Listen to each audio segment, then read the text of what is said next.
Hi hello welcome back to Barbara beauties. எல்லோரும் எப்படி இருக்கீங்க? ரொம்ப நாள் கழித்து நம்ம சேனலில் ஒரு டிஷ் போட போகிறோம்.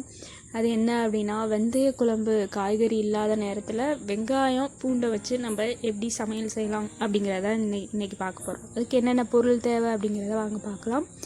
ஃபஸ்ட்டு சின்ன வெங்காயம், வெள்ளைப்பூண்டு, தக்காளி எடுத்துக்கலாம். ஃபஸ்ட்டு நான் இன்றைக்கி மண் அடுப்பில் தான் சமைக்க போகிறோம். மண் அடுப்பில் ஒரு பேன் வச்சுக்கலாம். அந்த பேன் நல்லா சூடு ஆனோடனே அதில் கொஞ்சம் நல்லெண்ணெய் நம்ம ஊற்றிக்கிறோம்.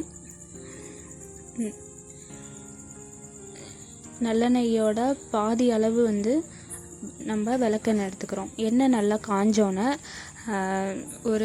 ஒரு டீஸ்பூன் அளவு நம்ம வெந்தயம் எடுத்து அதில் போட்டோன்னே அது கொஞ்சம் பொரிய ஆரம்பிக்கும். நம்ம விளக்கெண்ணெய் ஊற்றுறனால அது கொஞ்சம் எண்ணெய் ரொம்ப பபிள்ஸாக வர மாதிரி, நம்மளுக்கு நுரையா வர மாதிரி இருக்கும்.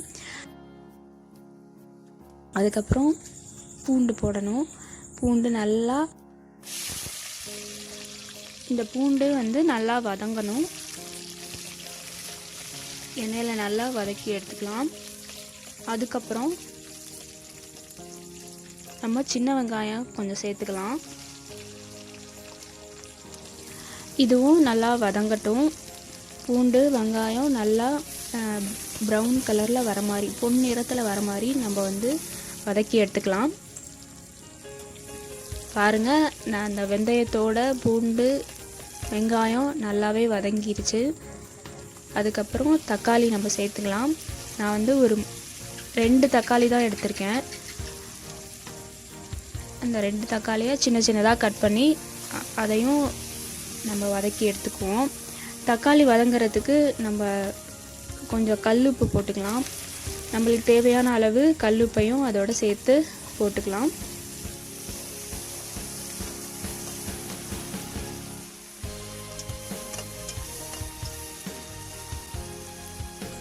இப்போ பார்த்திங்கன்னா தக்காளி, வெள்ளைப்பூண்டு, வெங்காயம் எல்லாமே நல்லா வதங்கிருச்சு.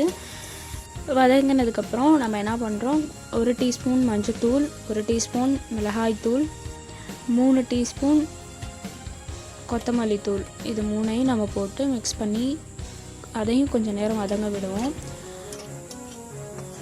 இந்த தூள் போட்டதுக்கப்புறம் தண்ணி ஊற்றாமல் அது வெங்காயம் பூண்டு தக்காளியோட கொஞ்சம் மிக்ஸ் ஆகிற வரைக்கும் நம்ம தண்ணி ஊற்றாமல் அதை வதக்கி எடுத்துக்கலாம்.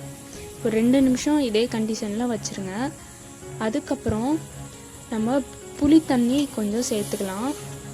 நம்மளுக்கு தேவையான அளவு புளி தண்ணி நம்ம எடுத்து சேர்த்துக்கலாம். அந்த புளி தண்ணியோட எக்ஸ்ட்ரா நம்ம தண்ணியையும் ஆட் பண்ணிக்குவோம். நான் ஒரு 2 கப்பு இதோட தண்ணி ஊற்றிக்கிறேன். மண் அடுப்பில் பண்ணுறனால நம்மளுக்கு சீக்கிரம் தண்ணி சுண்டிடும். எனக்கு சீக்கிரம் தண்ணி சுண்டிருச்சு.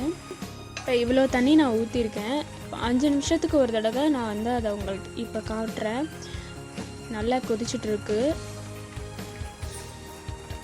இப்போ பார்த்திங்கன்னா நல்லாவே சுண்டி எண்ணெய்லாம் திரண்டு மேலே வந்துருச்சு. ஸோ இந்த கண்டிஷன் வரைக்கும் நம்ம குழம்ப சுண்ட விட்டால் மட்டும்தான் நம்மளுக்கு அந்த டேஸ்ட்டு கொடுக்கும். நம்ம போட்ட எண்ணெய் திருப்பியும் அந்த நல்லா சுண்டி மேலே மிதக்கிற அளவுக்கு நம்ம அதை சுண்ட வைக்கணும். அப்போ தான் குழம்பு ரொம்ப டேஸ்ட்டாக இருக்கும். இதோட கொத்தமல்லி கருவேப்பிலை நம்ம ஆட் பண்ணிக்கலாம். அவ்வளோதாங்க. காய்கறி இல்லாத சமயத்தில் நம்ம வெங்காயம் பூண்டு போட்டு ஈஸியான ஒரு வெந்தய குழம்பு எப்படி வச்சோம் அப்படிங்கிறத இன்றைக்கி பார்த்தோம். மதியம் பசி நேரத்தில் ஒரு அப்பளம் சைடிஷோடு சேர்த்து சாப்பிட்டு பாருங்கள், சூப்பராக இருக்குங்க. இந்த வீடியோ உங்களுக்கு பிடிச்சிருந்துச்சுன்னா லைக், ஷேர், கமெண்ட் பண்ணுங்கள். Thank you for watching. Bye friends.